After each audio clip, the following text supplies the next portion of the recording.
ሰላም ሰላም የዩቱብ ቤተሰቦቼ እንዴት ከረማችሁ? ሳምንቱ እንዴት አለፈ?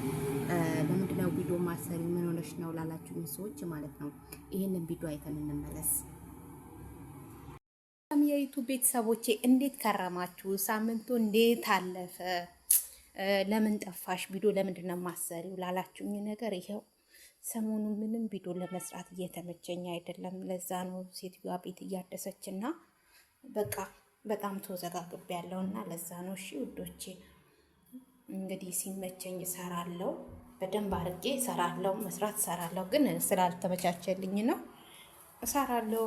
ይህንን ከጨረስኩ በኋላ ብቻ ቪዲዮን እንዳያችሁት ነው የጠፋሁበት ምክንያት እንግዲህ በመረጃ አስቀምጬላችኋለሁ ማለት ነው። ግን አሁን እለቃለሁ ቪዲዮ ካሁን በኋላ ያለውን ነገር ስለምንጨራርስ በደንብ አድርጌ እሰራለሁ። እሺ ቪዲዮ ወዳችኋለሁ። ባይ